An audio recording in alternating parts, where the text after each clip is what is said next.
மாவட்ட தலைவர் சாய் சத்யன், இன்னொரு மாவட்ட தலைவர் காளிதாஸ், விஜய் ஆனந்த், கபிலன், ரங்கா, டால்பின் ஸ்ரீதர், வேற இந்த மாவட்ட தலைவர் இங்க இருக்காங்க. மற்ற மாவட்ட தலைவர் அங்க இருக்காங்க. 2 மண்டபங்கள் அதுல கூட எங்களை சேர விடல. வன்மையாக கண்டிக்கிறேன். அண்ணன் ஸ்டாலின் அவர்கள் பதில் சொல்ல வேண்டும்.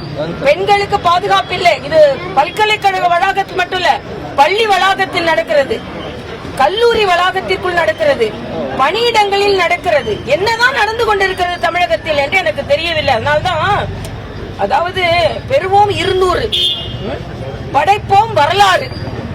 தமிழக அரசிடம் இருக்கிறது கோளாறு. நீங்கள் வெளியேறு, இதுதான் நாங்க சொல்றோம். இல்ல அதையும் நான் சொல்ல ஆகணும். எஃப்ஐஆர் காப்பியை நானு தெலுங்கானால ஒரு என்கவுண்டர் நடந்தது. அந்த பொண்ணு வீட்டுக்கு போகணும்னு கவர்னரா இருந்தா கூட அந்த பொண்ணு பேரு தெரிஞ்சிடக்கூடாது, எந்த அடையாளமும் தெரிஞ்சிடக்கூடாது அப்படின்னு சொல்லி அவங்க அம்மாட்ட போய் ஆறுதல் சொல்லும் போது கூட அந்த குடும்ப அடையாளம் இல்லாம தான் நாங்க போய் சொல்லிட்டு வந்தோம். ஆனா இன்னைக்கு பாத்தீங்கன்னா பொண்ணோட பேரு, அவங்க என்ன படிக்கிறாங்க, அவங்க அட்ரஸ், இது வன்மையாக கண்டிக்கத்தக்கது. இது தமிழக அரசு, காவல்துறை ஒரு பெண்ணின், பாதிக்கப்பட்ட பெண்ணின் அடையாளங்களை வெளியிடக்கூடாது என்று சட்டம் இருக்கிறது, நீதிமன்றங்கள் சொல்லி இருக்கிறது. ஆக இது நீதிமன்ற அவமதிப்பு. இது நிச்சயமாக இவர் யார் வெளியிட்டார்களோ அவர்கள் தண்டனைக்கு உரியவர்கள் என்பதை நான் தெரிவித்துக் கொள்கிறேன். அந்த பொண்ணுக்கு என்ன பதில் நம்ம சொல்ல போறோம்? ஏற்கனவே பாதிக்கப்பட்டு இருக்கிறார்கள். அடையாளத்தை வந்து சொல்லி இந்த வருங்காலம் எங்கே இருக்கிறது அந்த பெண்ணுக்கு? ஆக தமிழகத்தில் இப்படி ஒவ்வொரு இளைய பெண்களின் வருங்காலத்தை கேள்விக்குறியாக்கி கொண்டிருக்கிறார்கள். இன்னொன்னு கேட்கிறேன், ஏன் இந்த எஃப்ஐஆர் வெளியிட்டீங்க? ஏன் அடையாளங்களை வெளியிட்டீர்கள்? யாரை காப்பாற்றுவதற்கு இதை வெளியிட்டீர்கள்? அந்த பையனோட காலை உடைச்சு போட்டா சந்தோஷமா படுத்துக்கிட்டு காலை உடைச்சு போட்டீங்களா, இல்ல வெறும் கட்டு போட்டீங்களா?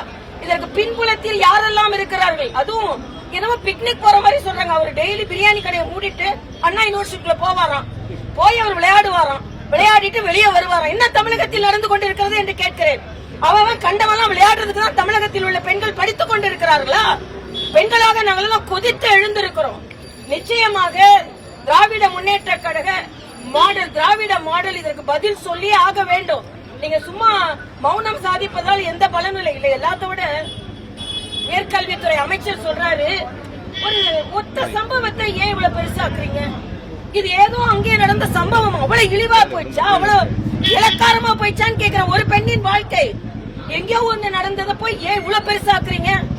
ஒரு மாணவி பாதிக்கப்பட்டிருக்கிறாள், பெரிய பரிசாக்குறீங்கன்னு சொன்னா எவ்வளவு கொடூரமான எண்ணம் கொண்டவர்களாக நீங்கள் இருக்கிறீங்க.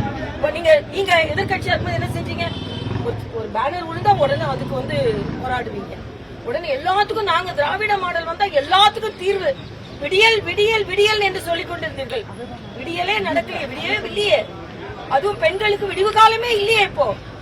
அதனால நாங்க வன்மையாக கண்டிக்கிறோம். போலீஸ் அடக்குமுறை நான் மறுபடியும் பதிவு செய்கிறேன். ஒரு ஆர்ப்பாட்டம் நடத்தி எங்களது கண்டனத்தை கூட சொல்ல முடியாத நிலை தமிழகத்தில் இருக்கிறது என்றால் என்ன இது நிலை இருக்கிறது என்று எனக்கு தெரியவில்லை. நம்ம அண்ணா பல்கலைக்கழகத்துக்கு பக்கத்திலேயே ஐஐடி இருக்கு. ஐஐடிங்கிறது எவ்வளவு பாதுகாப்பான இடம்ன்றது எல்லாருக்கும் உள்ள போறப்ப எவ்வளவு செக்கிங் இருக்கு. ஒரு அடையாளம் தெரியாத ஒரு நபர் வந்து உள்ளே போக முடியாத ஒரு சுச்சுவேஷன் தான் இருக்கு ஐஐடியை பொறுத்தவரைக்கும். அண்ணா பல்கலைக்கழகங்கிறப்ப யார் வேணா வரலாம், யார் வேணா போலாங்கிற சூழல் வந்து இருக்கு. அண்ணா பேர் வச்சதுனால அப்படி இருக்குன்னு சொல்றீங்களா? இல்ல, அண்ணா பல்கலைக்கழகம் எந்த பாதுகாப்பு இல்லாம இருக்கு.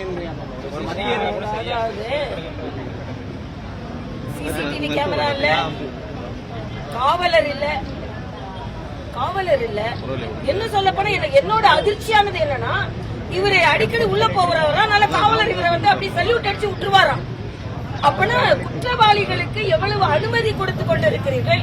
இந்த அளவிற்கு குற்றச்சாட்டை, குற்றவாளிகளை நடமாட விடுவதற்கான துணிச்சல் இந்த அரசாங்கத்திடம் இருக்கிறது. திராவிட முன்னேற்ற கழகம் எப்பொழுதெல்லாம் ஆட்சிக்கு வருகிறதோ அது ரவுடிகளின் ராஜ்யமாகத்தான் இருக்கும். அதுல வேற எந்த மாற்று கருத்தும் இல்லை. யாரெல்லாம் பவர்ஃபுல்லா இருப்பாங்கன்னா குற்றவாளிகள் பவர்ஃபுல்லா இருப்பாங்க. அதான் இன்னைக்கு நடந்து கொண்டு இருக்கிறது. அவங்க சைடுல திமுக உறுப்பினர் இல்ல, அவர் திமுக நிர்வாகி இல்லைங்கிற நேற்று அமைச்சர் ரகுபதி சொன்னாரு. அமைச்சர் ரகுபதி சொல்லியிருந்தாரு. நேற்று தினம் கோவிசலின் அவர்கள் சொன்னாங்க. அவர் திமுக இதெல்லாம் ஆதாரம் இருக்கிறது.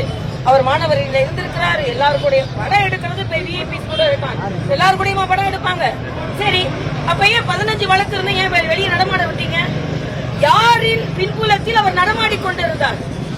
யாரின் பின்புலத்தில் இந்த சல்யூட் அடிச்சு இந்த காவலாளி அவரை உள்ளே விட்டுக் கொண்டிருந்தார்.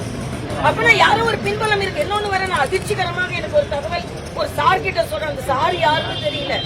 யாருப்பா அந்த சாரு? ஆக இந்த பெண்ணை இப்படி பெண்களிடம் வீடியோ எடுத்து இப்படி பயமுறுத்துவது என்பது இளைய தலைமுறையை அச்சுறுத்தி